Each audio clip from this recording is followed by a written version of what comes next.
Some breaking news coming into CNN. U.S. security leaker Edward Snowden may finally have some options on where to go next. Multiple media reports, including Venezuela's official news agency, say that Venezuela's president is offering asylum to Snowden. Reuters reports that Maduro said, quote, "I have decided to offer humanitarian asylum to the young American Edward Snowden so that in the fatherland of Bolivar and Chavez, he can come and live away from the imperial North American persecution." End of quote.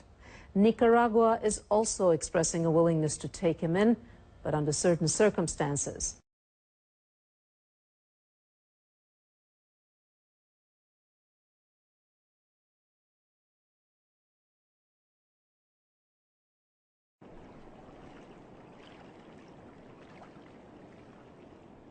My name is Ed Snowden. I'm 29 years old. I work for Booz Allen Hamilton as an infrastructure analyst for NSA in Hawaii.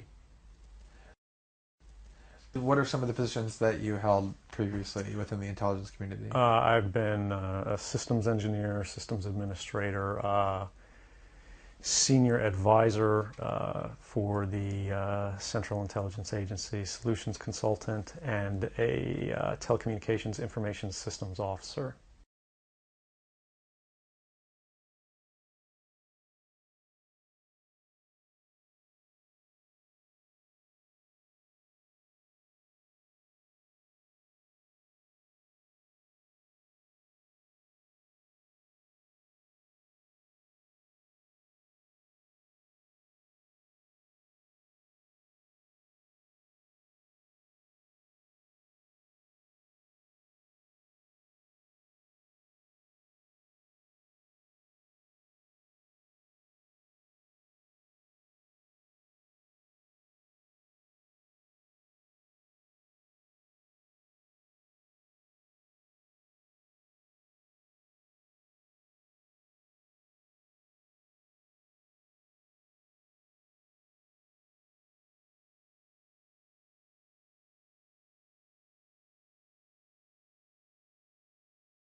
Talk a little bit about how the American surveillance state actually functions. Does it target the actions of Americans? NSA and the intelligence community in general is focused on getting intelligence wherever it can, by any means possible, that it believes on the grounds of sort of a self-certification that they serve the national interest. Originally, we saw that focus very narrowly tailored as foreign intelligence gathered overseas. Now, increasingly, we see that it's happening domestically. And to do that, the NSA specifically, targets the communications of everyone. It ingests them by default. It collects them in its system, and it filters them, and it analyzes them, and it measures them, and it stores them for periods of time, simply because that's the easiest, most efficient, and most valuable way to achieve these ends. So while they may be intending to target someone associated with a foreign government or someone that they suspect of terrorism, they're collecting your communications to do so. Any analyst at any time can target anyone, any selector, anywhere. Where those communications will be picked up depends on the range of the sensor networks and the authorities that that analyst is empowered with. Not all analysts have the ability to target everything, but I, sitting at my desk, certainly had the authorities to wiretap anyone, from you or your accountant to a federal judge to even the president if I had a personal email.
Every country in the world, large and small, engages in intelligence gathering.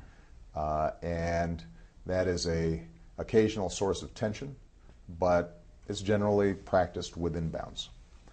There is a big difference between China wanting to figure out how can they find out what my talking points are when I'm meeting with the Japanese, which is standard fare, and we try to prevent them from penetrating that, and they try to get that information. There's a big difference between that and a hacker directly connected with the Chinese government or the Chinese military breaking into Apple's software systems to see if they can obtain the designs for the latest Apple product. That's theft, and we can't tolerate that. And so we've had very blunt conversations about this.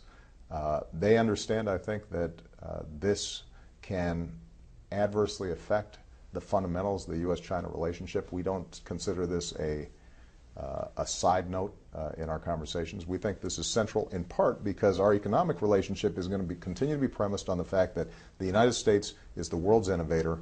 We have the greatest R&D. We have the greatest entrepreneurial culture.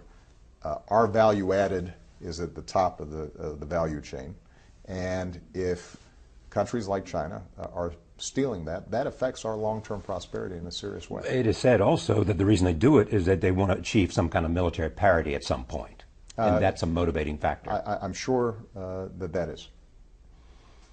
Let's turn to NSA. Yeah.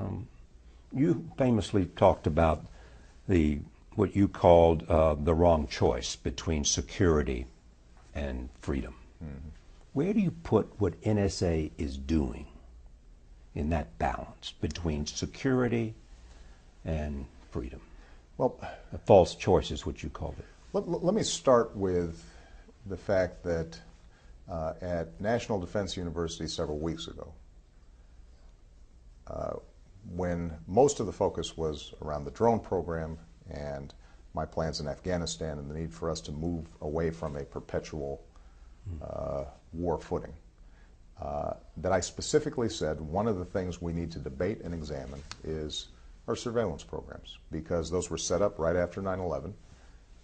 It's now been over a decade, and we have to examine them. And what should the debate be? Well, and what I've said, and I continue to believe, is that we don't have to sacrifice our freedom in order to achieve security. That's a false choice. That doesn't mean that there are not trade-offs involved in any given program, any given action that we take.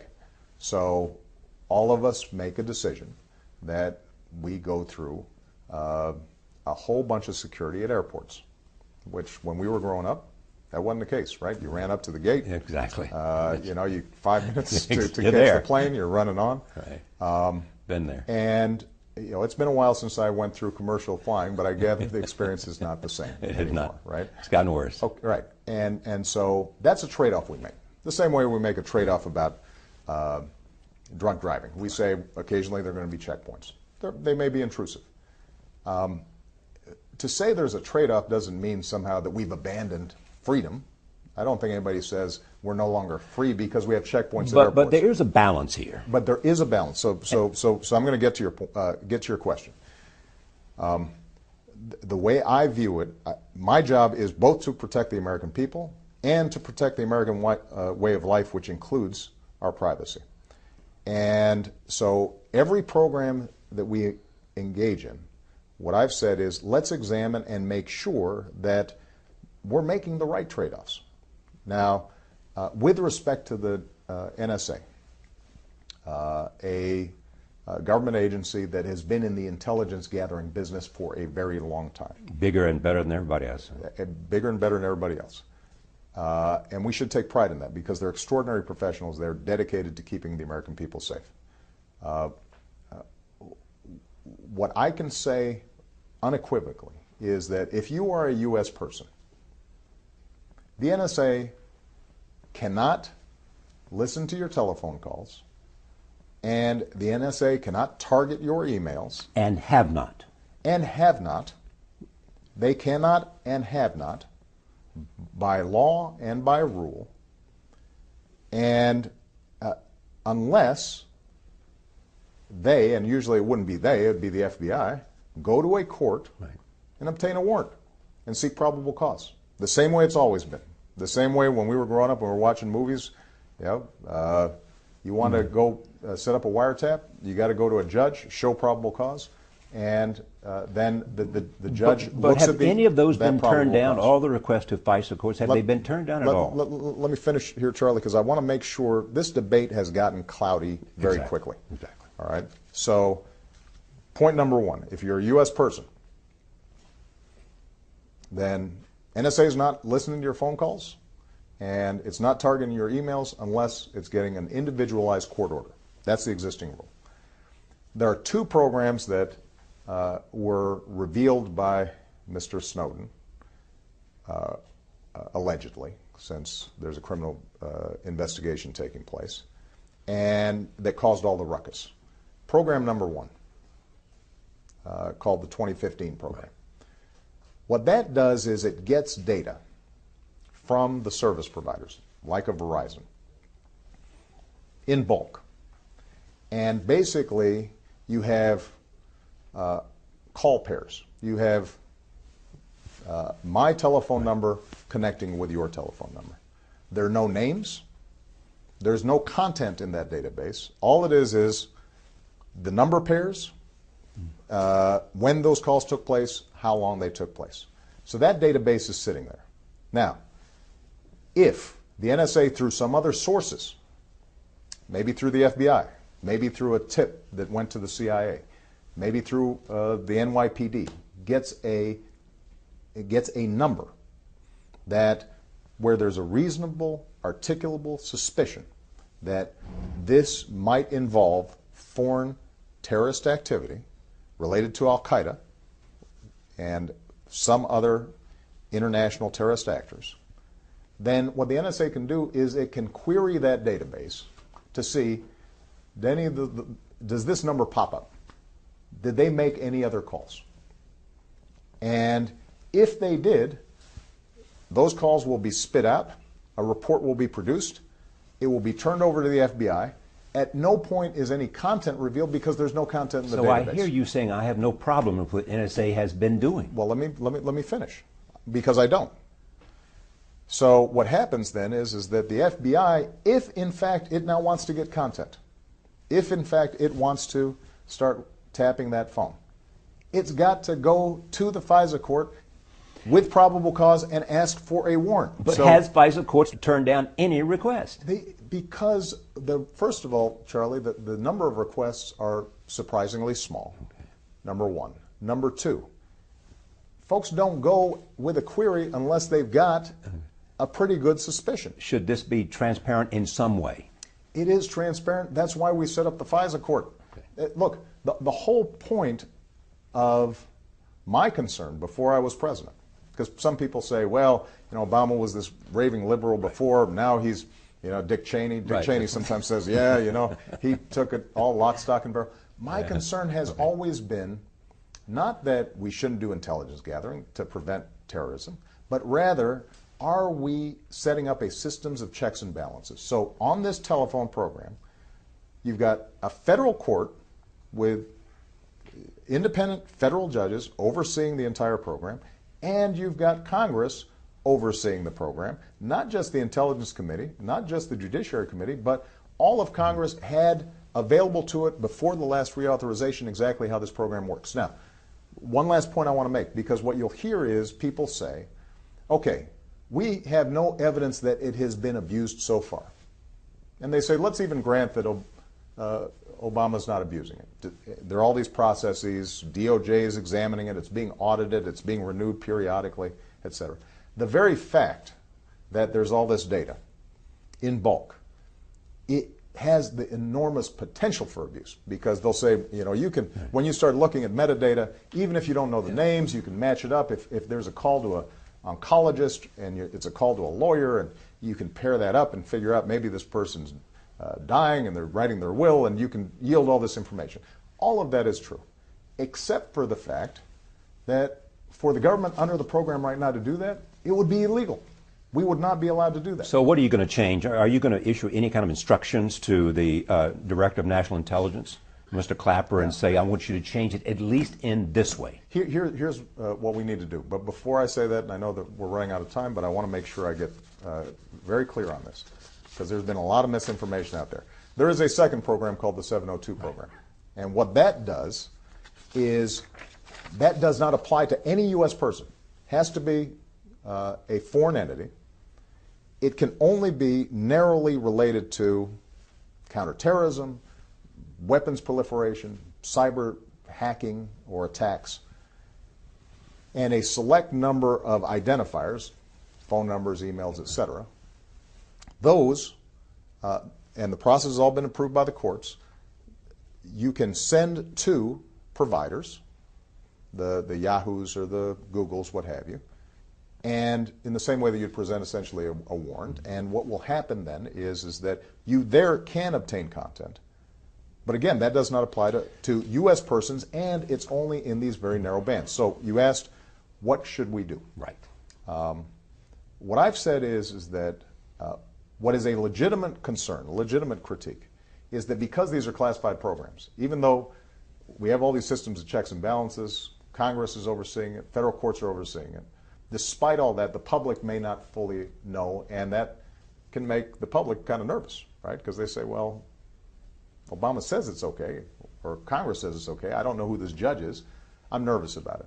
What I've asked the intelligence community to do is see how much of this we can declassify without further compromising the program, number one. And they are in that process of doing so now. So that everything that I'm describing to you today, people, the public, newspapers, et cetera, can look at, because frankly, if people are making judgments just based on these slides that have been leaked, they're not getting the complete story. Number two, I've stood up a privacy and civil liberties oversight board made up of independent citizens, including some fierce civil libertarians. I'll be meeting with them. And what I want to do is to set up and structure a national conversation, not only about these two programs, but also about the general problem of these big data sets, because this is not going to be restricted to government entities. Let me just ask you this. Yeah. If someone leaks all this information about NSA surveillance, as Mr. Snowden did, did it cause national security damage to the United States, and therefore should he be prosecuted? I'm not going to comment on prosecutions. Okay. The case has been referred to the DOJ for criminal investigation. And possible extradition. And possible extradition. I will leave it up to them to so what's answer your those fear? questions. What's your fear about this? Look, we have to make decisions about how much classified information and how much covert activity we are willing to tolerate as a society. And, we could not have carried off the bin Laden raid if it was on the front page of the papers.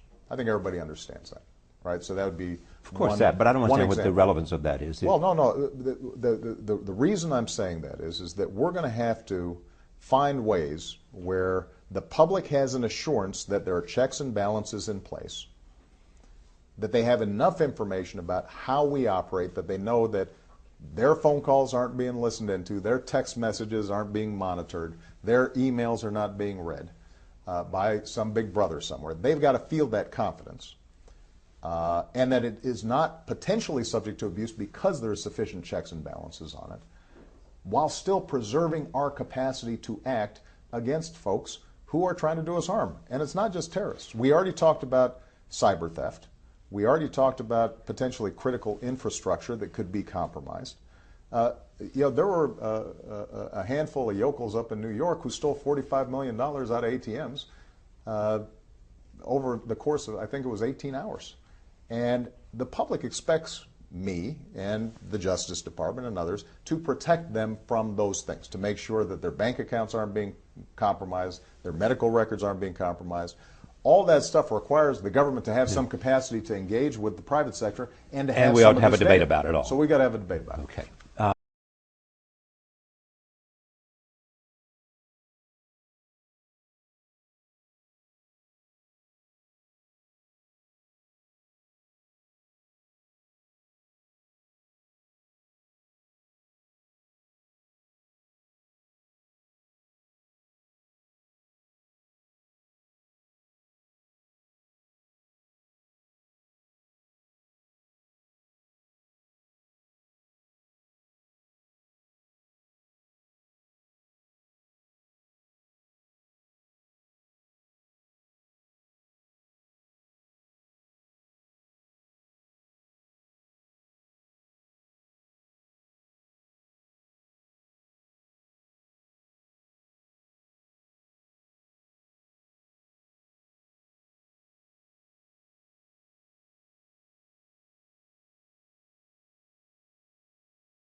Judge, how would you describe this man? I would describe this man as an American hero, as a person willing to risk life, limb, and liberty in order to expose to the American people one of the most extraordinary violations of American principles, value judgments, and the Constitution itself in all of our history. A person so familiar with the intelligence community, as you heard from the excerpts that you just played. He's aware of the personal danger to himself. He knows of the likelihood of prosecution, but he also understands that the government listening to half the country is not what was bargained for when statutes were enacted in the days and weeks after 9/11.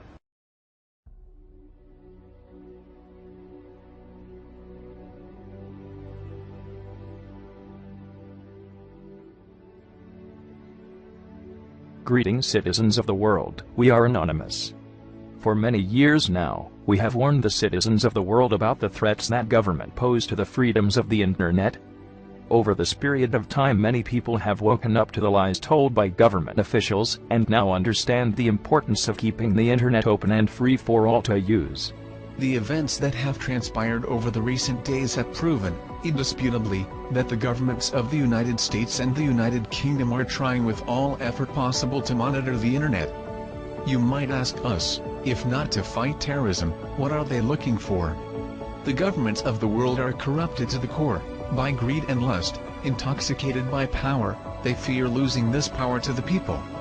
Let us look at this secret spy system PRISM, and its apparent effectiveness. It has failed to stop terrorism, but has succeeded in monitoring everyone in the world, even law-abiding citizens.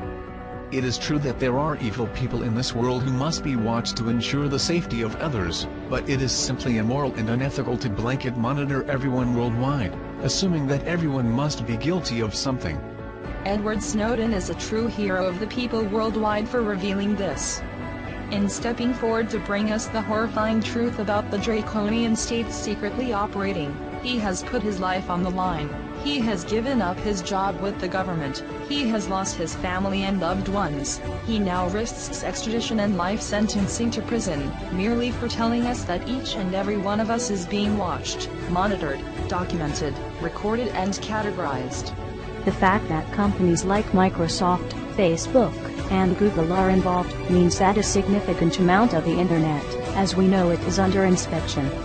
The right to privacy has been violated. People are in greater danger from this surveillance system than they are from terrorism, because the terrorists have not been stopped. What we are witnessing is the hand of the government and corporate greed extending over the internet.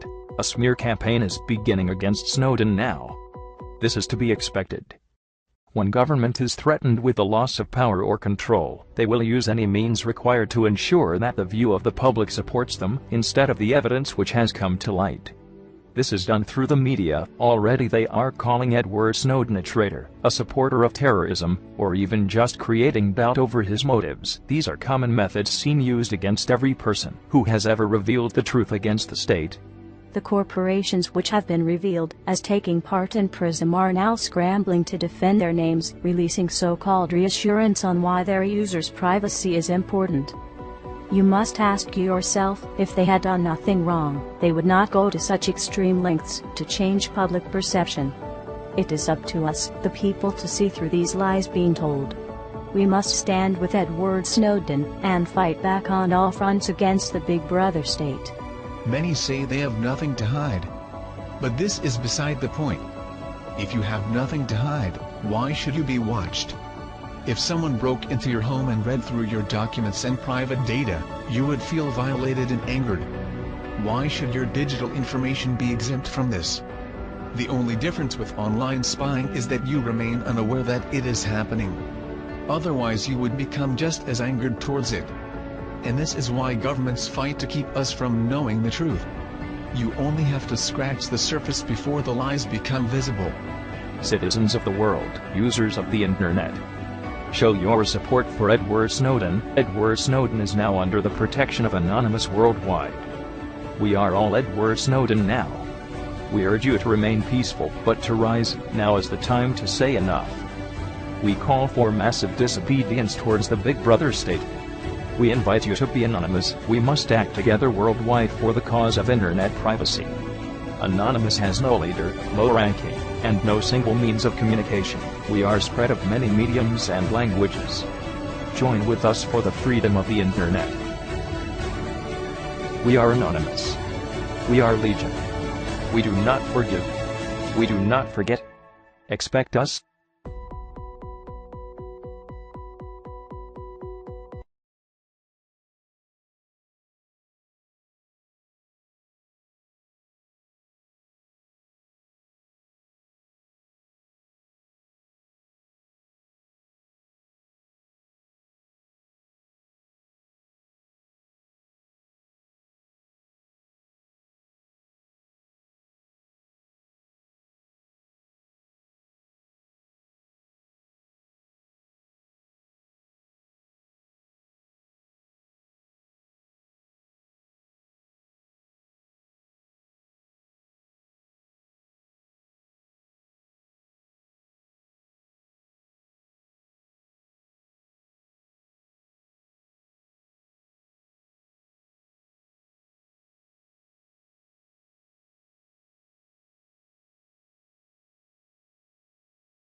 Hello, my friends. We are anonymous. If you are listening to this, then you are probably aware of your surroundings. If you are listening to this, you are the resistance. We have been watching the world as events unfold around you, and truth be told, we are highly displeased. The monstrosities carried out by governments all over the world on a daily basis is growing old, and we are here to bring these vile acts to light. If you are afraid of your government, or afraid to wake up in the morning to a war-torn city, whether you're afraid of your life being lost, because you've been tossed into pointless wars fighting for someone you will never meet or who will never care about you but the money he takes because of you, then you, my friend, are anonymous. If you are tired of watching the world, our only home, be ripped to shreds for an illusion of riches based on paper with false value placed upon it, then you, my friend, are anonymous. We are humans, and value human life. This is why you, one watching this video, is here today. You want something more to life than to be born, grow up, make money, retire, and die, and all for nothing. What have you accomplished? What have you done then, except become like the other 8 billion people who are going through the same thing? My friend, we know this is why you seek us. Because you, like most of the people around you, want change for the better. You want compassion. You want caring. You want less value on human possession and more value on human life. My friend, we know this is why you seek to become anonymous. It is because the idea of anonymous burns inside you like fire not known to this world. The idea of anonymous is the idea of freedom. We are not just one single person, group, or community who call ourselves anonymous.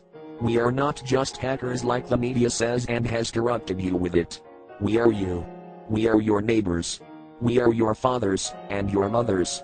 We are your sons and your daughters. We are your aunts and we are your uncles.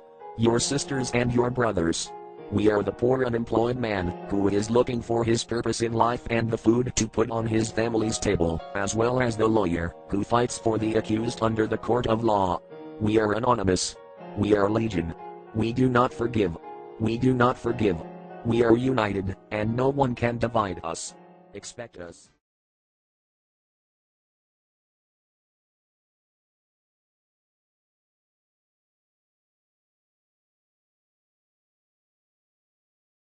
Greetings to our brave protesters in the world.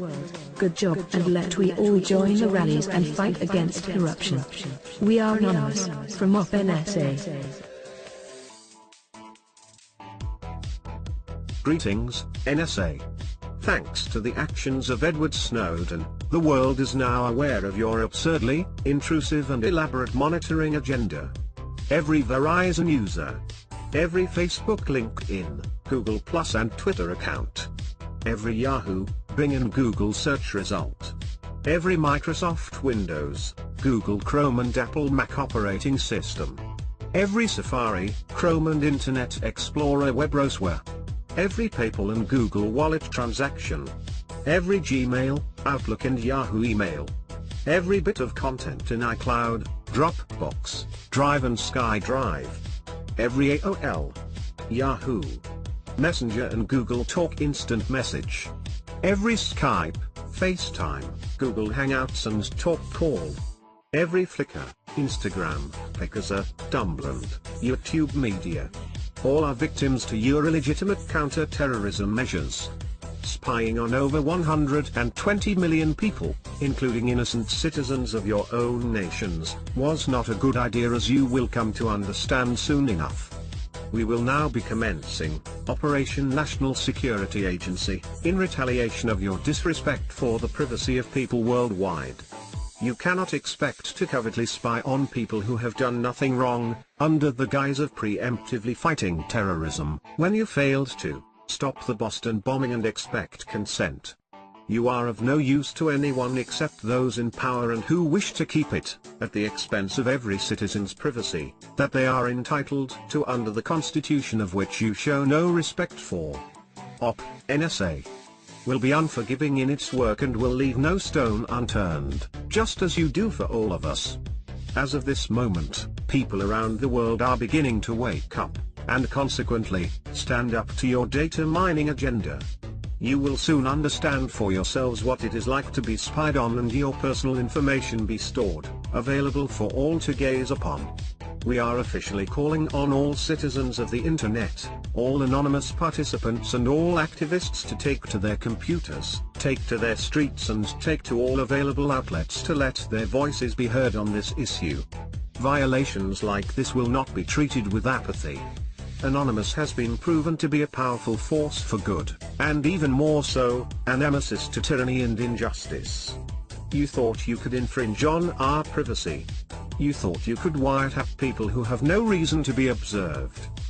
But best of all, you thought you could get away with all of it. The NSA will lose the game. All your base will belong to us. We are anonymous, we are legion, we do not forgive, we do not forget, expect us.